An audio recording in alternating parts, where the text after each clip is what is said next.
अच्छा, एक बच्चा पूछ रहा है कि मैम फोकस कैसे करें स्टडी पर। Good question. फोकस, कंसंट्रेशन अपने आप में एक बहुत बहुत बड़ा शब्द है ना। सबको पता है कि फोकस से ही हमें सक्सेस मिल सकती है, लेकिन फोकस कैसे करना है ये नहीं पता होता है ना। यही क्वेश्चन दिमाग में आ रहा होगा कि फोकस कैसे करें।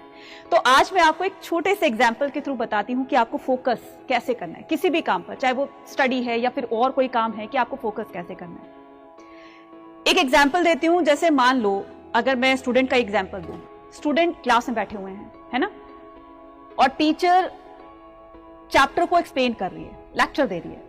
बच्चे उसमें इंटरेस्ट नहीं ले रहे हैं, बोर हो रहे हैं, है ना।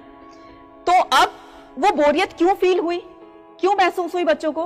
मैडम बोर हो रहे हैं यार, इंटरेस्ट ही नहीं आ रहा है। इंटरेस्ट, मैंने क्या बोला? इंटरेस्ट। अब ये जो इंटरेस्ट है, बोरियत तभी फील हुई जब हमें उस मैम के लेक्चर में या उस टीचर के लेक्चर में, एक्सप्लेनेशन में हमें कोई इंटरेस्ट नहीं था। टीचर एक्सप्लेन कर रही है चैप्टर को, हमें उस चैप्टर में इंटरेस्ट नहीं था। जबकि अगर हम दूसरा एग्जाम्पल ले इसी के साथ में, जैसे कोई मूवी का सॉन्ग होता है, क्या उसके लिरिक्स हमें कहीं पर लिख करके याद करने होते हैं? नहीं, एक दो बार सुना फौरन याद हो गया।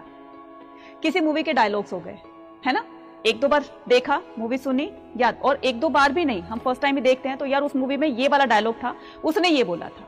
गलत तो नहीं कह रही हूं, वो हमें याद हो जाते हैं। क्यों याद हुए? क्योंकि हमें उसमें इंटरेस्ट था, हमने उस चीज को कंसंट्रेशन से देखा, हमने उस चीज पर फोकस किया, इसलिए वो चीज हमें याद हो गई। समझ गए ना आपको क्या करना है?